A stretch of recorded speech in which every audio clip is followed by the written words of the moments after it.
Fala, oitavo ano, tudo bem, gente? Como vocês estão? Gente, olha só, eu tô gravando esse vídeo porque na semana passada, infelizmente, eu não pude ir à escola porque eu tive um probleminha, um piriri, e não consegui sair para trabalhar, tudo bem? Só que nós perdemos três tempos, né? E eram três tempos que eu tinha planejado como vitais para nossa somativa. Então, eu estou gravando esse vídeo de modo que vocês assistam antes da nossa aula de quinta-feira, tá? Para já terem algumas coisas em mente estabelecidas, beleza?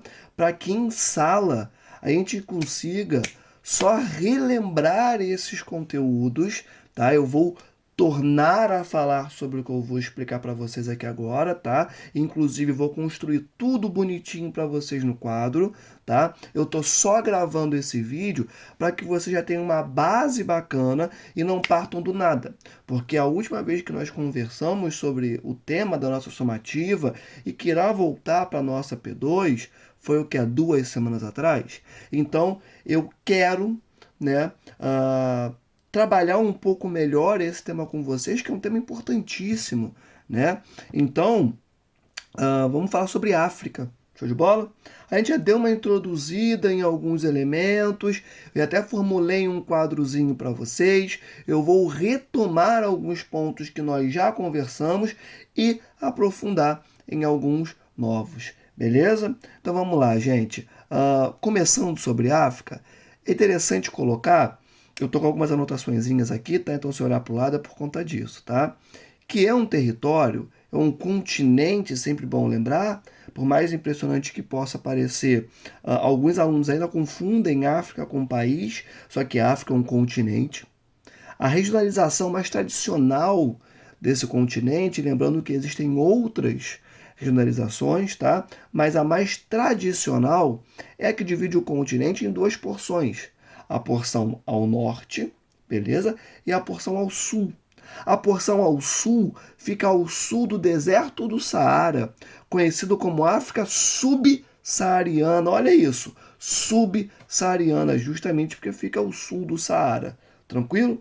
Gente, e aí dentro dessa lógica, nós vamos ter que na porção norte da África, já tem uma faixazinha chamada de Maghreb, tá? Que são alguns paísezinhos que compõem essa parte do continente, que inclusive alguns estudiosos consideram que fazem parte do Oriente Médio, tá? Mas de maneira geral, o Maghreb, ele tem algumas características que são interessantes da gente pontuar. Essa porção norte do continente africano é tido por alguns, até por uma perspectiva bastante racista, né? Como a África branca. Por quê? Porque é uma porção desse continente onde a maior parte da população ela é composta por populações árabes, que possuem uma tonalidade de pele um pouco mais clara. Por isso, esse termo de África branca.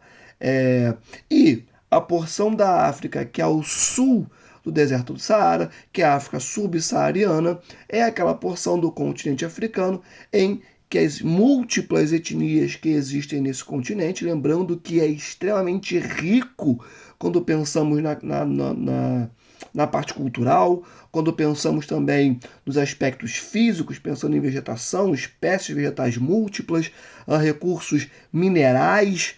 Tá? É um continente extremamente rico do ponto de vista cultural, do ponto de vista religioso, que entra também, né, no critério cultural, do ponto de vista físico, pensando em espécies vegetais, pensando em espécies animais, pensando em espécies minerais também. Tá? E aí, quando a gente olha para as múltiplas etnias localizadas na África subsaariana, nós temos uma população com a tonalidade de pele mais negra, né, mais escura, tá bom?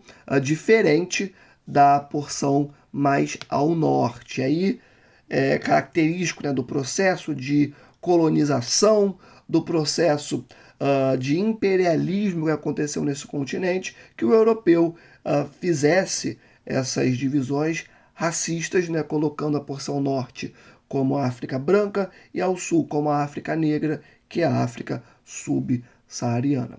Tudo bem? Pessoal, então continuando aqui, eu queria comentar que 20% do continente africano é constituído de áreas desérticas, presta atenção em mim, tá? E aí, um grande destaque ali para o deserto do Saara, beleza? O clima, cara, os climas, né? Porque, de novo, é um continente, por ser um continente muito grande, com mais de 30 milhões de quilômetros quadrados, vai passar por várias latitudes diferentes e você já aprendeu, presta atenção em mim. Você já aprendeu que se passamos por latitudes diferentes, nós teremos características de climas e de vegetação também diferentes, tá? Primeiro clima que é destacar é o equatorial. E se é equatorial é porque está próximo da linha do Equador, presta atenção em mim, tá? E qual o tipo de vegetação que a gente vai encontrar ali? Cara, clima equatorial, floresta equatorial. Que tipo de exemplo que a gente pode usar para poder facilitar esse entendimento? Cara, Amazônia, tá? A Amazônia é uma floresta equatorial que está presente no nosso território. Nós vamos ter a floresta do Congo no continente africano, que tem uma série de características muito semelhantes à da Amazônia, porque também é uma floresta equatorial. Há até uma conversa se a floresta do Congo é maior do que a Amazônia, enfim, não entra aqui. O ponto central é que as duas florestas são equatoriais e compartilham características. Quais, Almir? Presta atenção em mim. Bom, basicamente são florestas extremamente úmidas, tá? São florestas quentes, porque estão próximas da linha do Equador. Inclusive, isso explica o porquê da umidade, em certo ponto, tá? Possui uma diversidade de espécies animais e vegetais gigantesca, tá? Possui espécies latifoliadas. Você lembra o que é isso? Latifoliada é uma espécie vegetal, é uma árvore, digamos assim, que tem suas folhas largas, tá? Ela é larga por quê? Porque tem tanta umidade naquele ambiente que se ela desenvolver a evapotranspiração, que basicamente, presta atenção, que basicamente é um processo em que a espécie vegetal joga a umidade que está dentro dela para fora. Quando ela desenvolve essa evapotranspiração, rapidamente ela irá retomar a umidade que existe dentro dela. Por quê? Porque é um ambiente extremamente úmido. Já em espécies de países temperados, de países frios, as espécies não são latifoliadas. Essas folhas já são mais apertadinhas, tá? Por quê? Para justamente diminuir a evapotranspiração, porque em ambientes que são mais frios, tendem a ser mais secos. Se são mais secos, a espécie é adaptada a essa característica, presta atenção. É como se essa espécie pensasse, cara, eu não posso ter uma folha muito larga, porque se eu a tiver, daqui a pouco eu não sei quando eu vou ter essa umidade reposta, já que é um ambiente mais seco, sacou? De novo, gente, a árvore não pensa, tá? Ela é adaptada. Tanto que eu falo, é como se pensasse para facilitar o entendimento. Mas a árvore não pensa, tudo bem? Já como estamos em locais úmidos, quentes, a espécie pode ser latifoliada, porque daqui a pouco, cara, essa umidade é reposta. Beleza? Então, são características que são compartilhadas, tanto por essas porções do continente africano que possuem clima equatorial, floresta equatorial, como também aqui no Brasil com a nossa Amazônia. Tranquilo? Dá para fazer esse paralelo, beleza? Inclusive, é bom esse destaque, presta atenção em mim. Por que nós estudamos África, assim como tantos outros continentes? É porque você é professor de geografia, né? A gente tem que conhecer o mundo, não necessariamente. Não necessariamente. O que te importa saber da característica climática de um continente que está longe pra caramba de você? Sabe por quê? Porque a África tem vários elementos em comum com o seu país. Não só no aspecto cultural, como no aspecto físico também. Beleza? O Brasil é extremamente similar à África em vários aspectos. Então, entender a África é entender o Brasil. É facilitar o entendimento com relação ao seu país. Beleza? Presta atenção em mim. Um outro clima que a gente pode citar é o tropical, que também você vai ter aqui no Brasil. Só que aqui no Brasil, a vegetação que a gente vai encontrar em localidades de clima tropical é o cerrado, beleza? A prima do cerrado é a savana. Sabe quando você vai ver o Rei Leão? Ou então algum documentário do National Geographic Channel, que sempre tem aquele leão à espreita, sabe? Aqui, ó, no mato, aqui, ó, só coelhinho de fora, presta atenção, só coelhinho de fora, só com de butuquinha aqui no mato, tá ligado? Então, isso é a savana. Basicamente é uma localidade, é um bioma, né, com árvores tortuosas, tortas, com aspecto que parece que ela tá queimada, a bicha, mas não tá queimada não, tá? É assim mesmo, ela é pequenininha. Por que ela é pequenininha? Porque é um ambiente mais seco, beleza? Não tem tanta disponibilidade de água como, por exemplo, você vai ter numa localidade, presta atenção, de clima tropical litorâneo, que aí tem umidade pra caramba. Aqui não. Esse clima tropical é um tropical típico. Ei, presta atenção, é um tropical típico. Ele é mais seco do que um tropical litorâneo, beleza? Então a árvore, ela não é tão gigantesca. Ela tem ali um pequeno, médio porte, uma característica assim meio tortuosa, meio tortinha, tá? Com uma grande presença de gramíneas, grama mesmo, tá? Aqui, ó o leão de butuquinha, entendeu? E alguns arbustos, beleza? Isso é a savana. Você vai ter também um clima semiárido em locais secos, em locais quentes e bem mais secos do que do clima tropical, tá? E aí, de novo, a gente está falando de um outro tipo de clima que também está presente no seu país, beleza? E aí, no clima semiárido, você vai ter uma característica de um ambiente muito mais seco do que o tropical, tá? O semiárido você vai ter alguns meses com chuva, outros sem chuva, e dependendo do ano nem chove, beleza? E aonde você vai encontrar um semiárido aqui no Brasil? No Nordeste, lá na região do sertão nordestino, beleza? Você vai encontrar a vegetação de caatinga, está show de bola? E aí, a vegetação que você vai encontrar ali é de estepes, é uma vegetação xerófila, tá? É adaptada a esse ambiente mais seco. E é bom destacar também que há um processo de desertificação ocorrendo nessa porção. E aí, dentro disso, eu vou dar um destaque para uma outra porçãozinha, presta atenção em mim, do continente africano, que se chama Sahel. Beleza? S-A-H-E-L, Sahel. Por que, Almir, esse destaque? Olha só, é uma parte do continente em que basicamente já está localizada ao sul do deserto do Saara, tá? E ao norte da savana que existe, né, nesse iniciozinho da África subsaariana. É uma porçãozinha ali de transição entre o deserto, tá, e a savana, onde o leão está de butuquinha, que a gente já conversou aqui, que tem clima tropical, beleza? É uma areazinha de transição. Show de bola? O Sahel é essa localidade onde você vai ter um ambiente mais seco, lembrando, é transição, não tão seco quanto no deserto, mas já é mais úmido, está transitando, tá? Mas ainda continua bastante seco. Show de bola? E aí, inclusive eu vou colocar na plataforma de vocês 2 mapinhas que mostram a localidade do Sahel e também do Maghreb. Show de bola?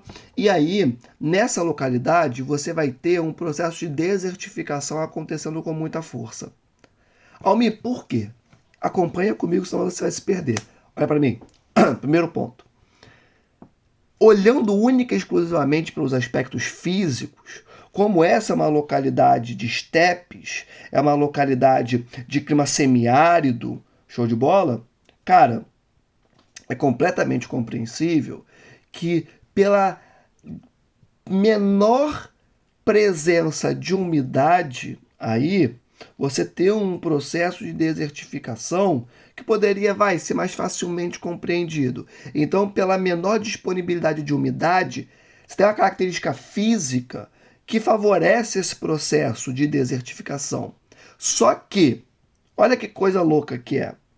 Você tem um paredão verde, que a gente chama, na divisão do deserto do Saara para essa localidade que nós chamamos de Sahel.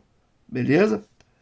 Só que esse paredão verde, que em tese dificultaria esse avanço da desertificação nessa porção do continente africano, nós temos uma característica muito louca, que é o desmatamento desse paredão verde que divide o deserto do Saara e o Sahel, que é essa porção do continente africano, que possui essa vegetação de estepes, que tem um clima semiárido, tá? Nessa divisão entre Saara e a savana, beleza? Uh, o que leva à desertificação dessas espécies que estão ali nesse paredão verde que divide uma área da outra? Cara, agronegócio.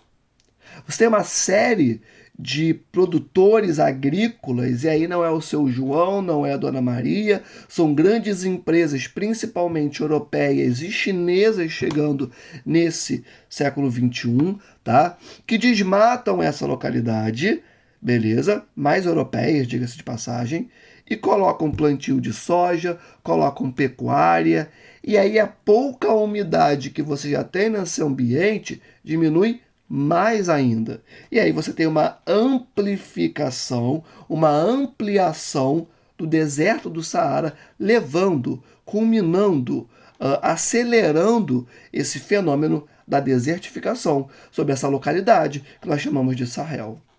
Tranquilidade, que é uma área de transição, lembrando novamente, ela é mais úmida do que o deserto do Saara, beleza? Porém, não tem como dizer que essa área é úmida pra caramba, negativo. Ela é seca, tá? Só que em comparação com o Saara, pô, não preciso nem dizer nada. Tranquilidade?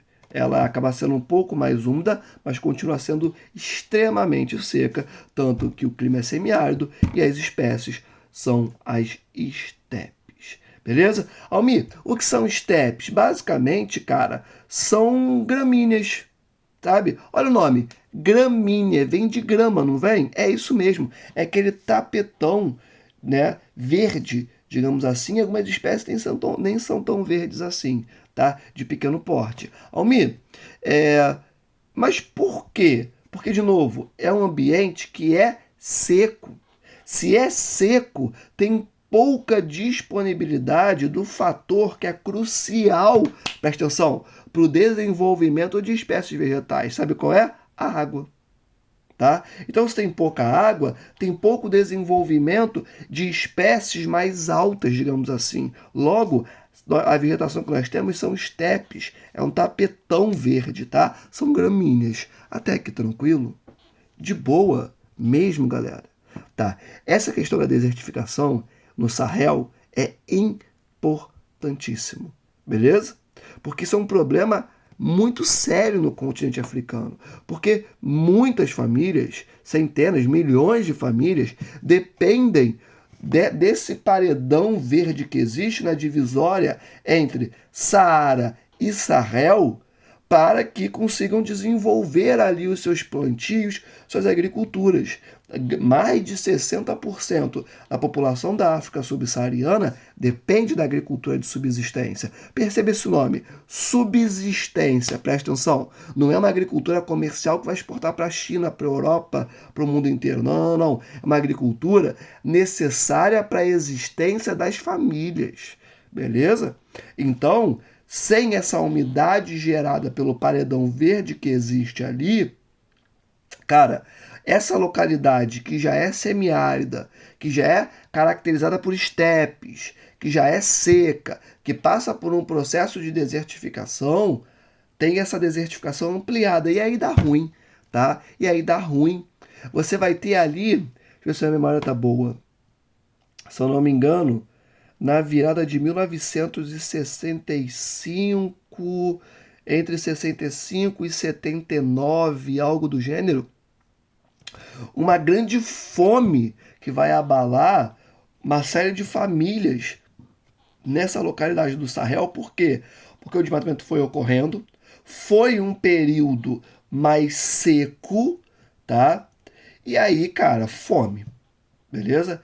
junta um período mais seco com o desmatamento, a agricultura foi para as cucuias, uma galera passa fome nesse meio do caminho. Tranquilidade. Um outro tipo de clima que a gente vai ter, presta atenção em mim, é o Mediterrâneo, tá? Já é um clima ali mais seco, tá? Não tão seco quanto os outros que a gente conversou, mas já é de uma latitude mais ampliada, tá? E esse clima vai ser influenciado principalmente pelo ar quente que vem do Saara. Olha que interessante. O deserto do Saara, ele é um deserto tão grande que ele vai influenciar com as suas características não só países da América Latina. Sim, isso acontece. Eu até comentei com vocês, se eu não me engano, que no ano de 2020 teve um fenômeno que chamou a atenção do mundo inteiro, que eram massas de ar muito quentes e muito secas que se deslocaram para o Brasil, para a América Latina, né? E chamaram muita atenção porque estavam muito condensadas. Parecia que era literalmente uma grande nuvem do deserto migrando aqui para o nosso continente, tá? Isso acontece naturalmente, beleza? Só que no ano de 2020 foi condensado. Por quê? Cara, estamos estudando ainda, tá? Mas o deserto do Saara, ele influencia outras porções do planeta, beleza? E também outras partes do continente africano. Então, o ar quente do deserto do Saara, quando ele chega a algumas porçõezinhas de latitude mais ampliadas, tá? Você vai ter a configuração de um momento mais seco, mais quente, né? Por conta dessa influência, principalmente em locais de clima mediterrâneo, que em tese deveriam ser mais frios, tá? Mais frios e mais secos, mas que acabam sendo mais quentes do que deveriam ser por conta da influência do deserto do Saara. Beleza?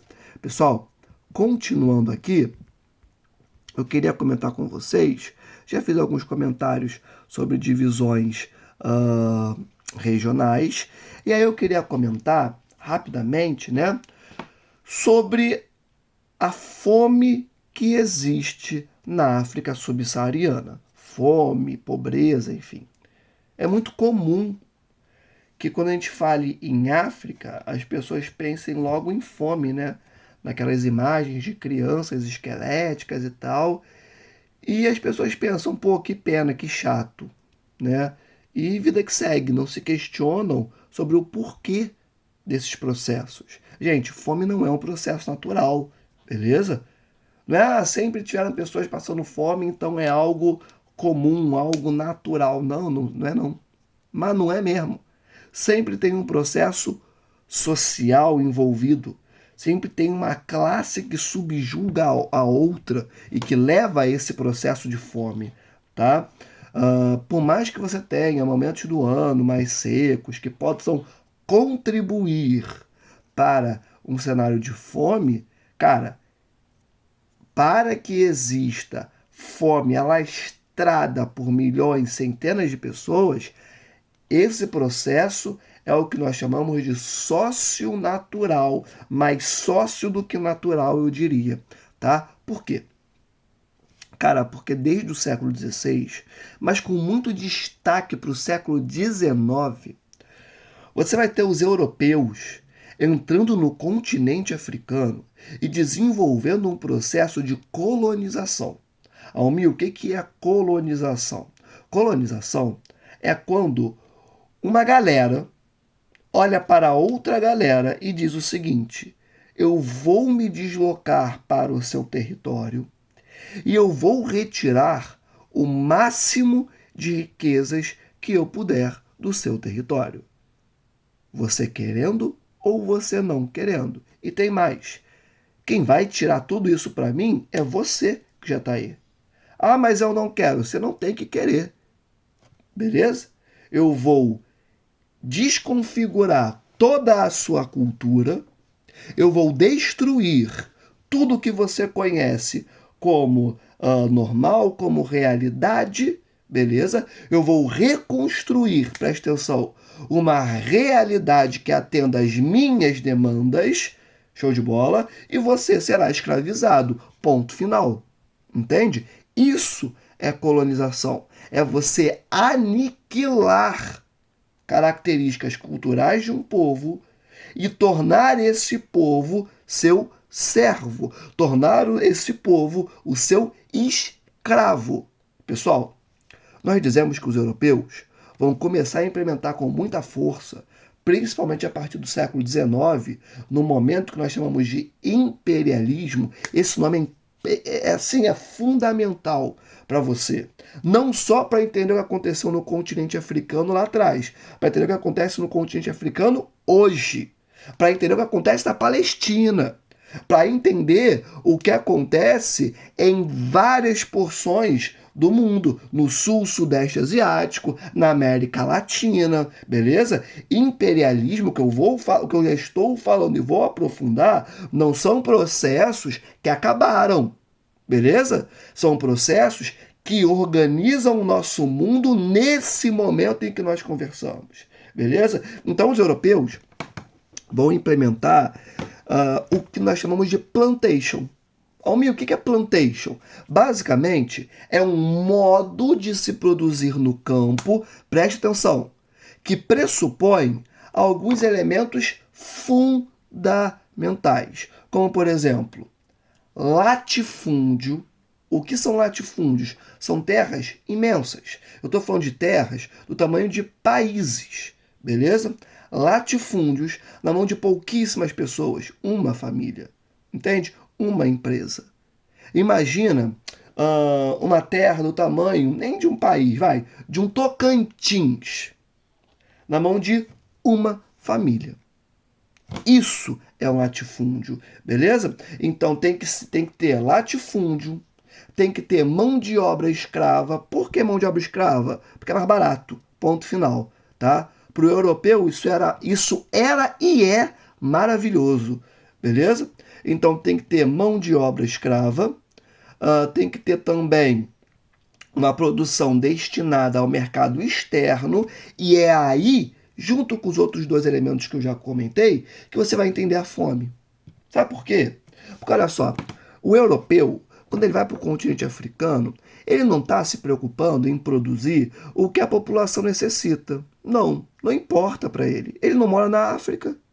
Entende? Então, para o europeu, isso não importava. Não importava o que a população necessitava para poder se alimentar. O que importava era produzir no continente africano o que era mais caro no continente europeu. Eu vou produzir aquilo que vai me dar muita grana, presta atenção em mim. Eu vou produzir aquilo que me dá muita grana no continente dos outros. Por quê? Porque o meu clima é uma porcaria.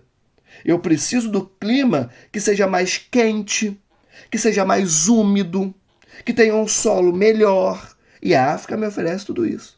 Então eu vou para a África, entende? Então as pessoas precisavam comer, sei lá, beterraba. Dane-se, eu vou produzir para fora.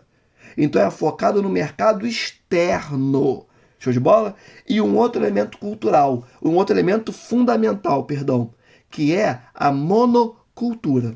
Almir, o que é monocultura? Cara, basicamente o seguinte, o que está dando dinheiro na Europa? É cana-de-açúcar? Então vamos produzir em África cana-de-açúcar, cana-de-açúcar, cana-de-açúcar, cana-de-açúcar, cana-de-açúcar. Ponto final. Sacou? Então, são 4 elementos fundamentais.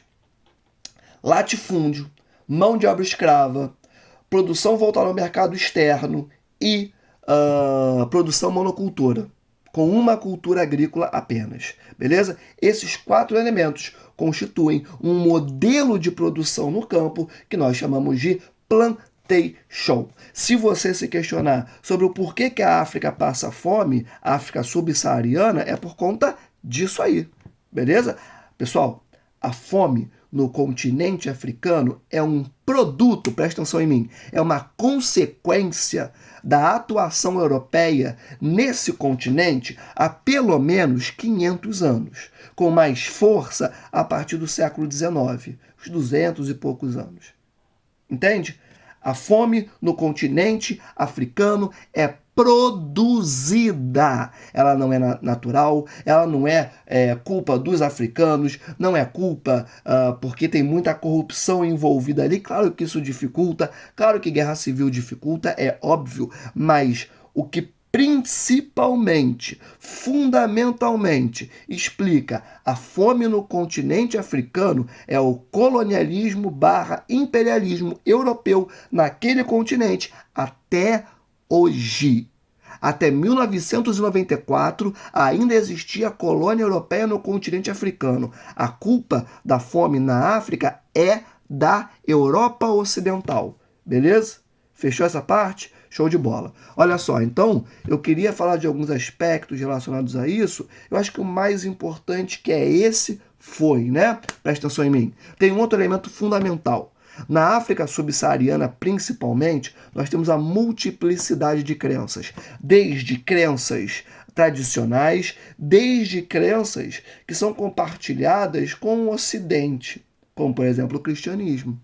Pessoal, o cristianismo não chegou na África voando, beleza? O cristianismo chegou no continente africano junto com o colonialismo / imperialismo vindo da Europa. Show de bola? Então, se você hoje tem um cristianismo crescendo absurdamente no continente africano, inclusive subjugando culturas locais, religiões locais milenares, isso é um processo que vem do europeu. Então, isso é fundamental para entender o continente africano, fundamental para entender a Ásia, para entender a América, a Oceania, para entender Palestina no Oriente Médio, que obviamente faz parte da Ásia, mas eu quis dar um destaque agora. Colonialismo é um processo que não só escraviza, que não só destrói a base natural, vegetação daquele ambiente. O colonialismo, ele precisa destruir a cultura local, de modo que facilite o domínio por parte do europeu sobre outros povos. Então, o primeiro ponto que você faz é fazer com que a pessoa deixe de acreditar no seu Deus para acreditar no seu. Porque facilita o domínio. Porque aí depois você vira e fala, por que a pessoa coloca, né? Por que eu sou escravizada por ele? Porque Deus quis. Entende? E é o Deus compartilhado pelos dois. Facilita o processo de colonização. Entende? Presta atenção. Então o cristianismo ele vai chegar na África, nas suas múltiplas ramificações, tá? Voando. Ele chega junto com o europeu, chega junto com a escravidão, chega junto com o plantation, chega junto com a destruição de populações milenares e fundamentais para a constituição do mundo como a gente conhece. A biblioteca mais antiga do mundo é africana, como eu sempre falo. Os principais mercadores, ao longo de mais de 500 anos, muito mais do que isso, eram africanos. África e Ásia sempre foram o centro da humanidade. Do século XVI para cá que isso mudou. E mudou a partir da barbárie. Barbárie vinda pelo europeu. Entende? Porque a barbárie, como a gente concebe, é um produto europeu. Quem escravizou foi quem? Quem criou o plantation foi quem? Entende? Vamos continuar. Então, quando a gente pensa na população africana, principalmente da África subsaariana, o que nós temos é que é uma população que depende da agricultura de subsistência. Só que as terras mais férteis do continente estão em posse de quem? De europeus, até hoje. Uma atualização é que a China participa desse processo, só que de uma forma não tão violenta quanto os europeus. Tá? Ela participa de uma outra forma, mas ainda assim, grande parte das terras férteis está em posse da China e também dos europeus. Tá? E para a população sobra o quê? Sobram as terras menos férteis. Né? Só que mais de 60% da população africana, da África subsaariana, depende da agricultura de subsistência. Se não tem terra, não tem agricultura. Se não tem agricultura, tem fome. Show de bola? É um continente de mais ou menos 1 bilhão de pessoas, é uma parada gigantesca, é gente pra caramba, tá? Daqui a pouco eu vou falar de aspectos populacionais, tá? E aí, cara, eu vou de novo tocar no imperialismo. Sabe por quê? Presta atenção em mim. E aí eu e Letícia, nós acabamos compartilhando alguns conteúdos, né? E esse é um deles. Presta atenção em mim. Não tem como pensar a divisão dos países africanos sem falar de Conferência de Berlim. Só que, gente, esse vídeo aqui já está muito grande, 35 minutos. Isso eu vou falar na parte 2. Tranquilidade? Então até daqui a pouco.